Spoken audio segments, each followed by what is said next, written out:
નમસ્કાર મિત્રો, આજે આપણે આવ્યા છે ખજૂરી પીપળિયા અને એમાં બારોબાર એક દાદા અને બા બંને રહે છે અને આપણા એક ખાસ મિત્ર છે, વકીલ છે હરીશભાઈ પટેલ રાજકોટના. એના દ્વારા આપણને એક રાશન કીટના પૈસા મળ્યા છે. એના દ્વારા આપણે દાદાને આ રાશન કીટ આપી છે. હું દાદા પહેલા તમે કામ કરતા? કામ તો બસ ખેતી કામ કરતો. હા. પછી 12-13 વર્ષથી માંદો પડી ગયો. તે પછી કઈ કામ નથી થતું એટલે આમ ઘેરે બેઠો હતો ને. હા. અચ્છા. અને તો પછી અમારે માડી કઈ કામ કરીએ કે? માડી હવે ડૂકું થઈ ગયા છે. હવે પગ દુખે છે અહીંથી ગોઠનેથી. તોય છતાં આ દાદા થોડું કર્યા કરે. એમ ને? હા. ગામમાં કપડાં વાસણ ધોવાને એવું જાય? હા.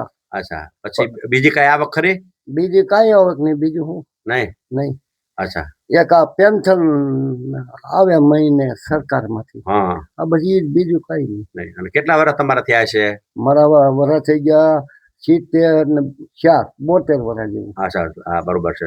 72-73 વર્ષ. 73 વર્ષ જેવું. અને તમે બે માણ એકલા છો? બે જ માણસ. એમને?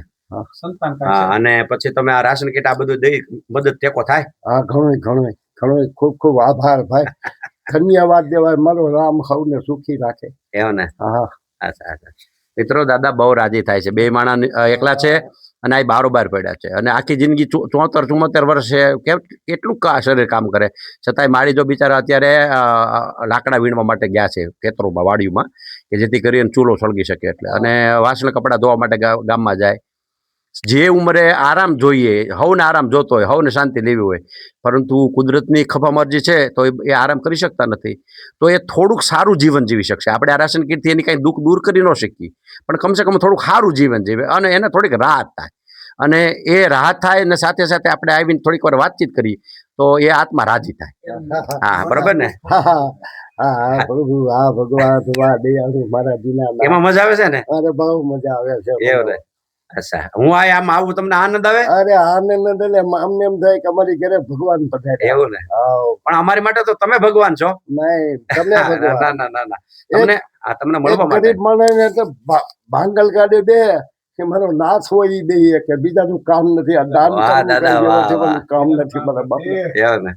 હગો ભાઈ હોય, દીકરો હોય, તોય કોઈ આમ જો કોઈની કોઈ પૂછતું નથી. આ સમય એવો છે દાદા. એમ ને?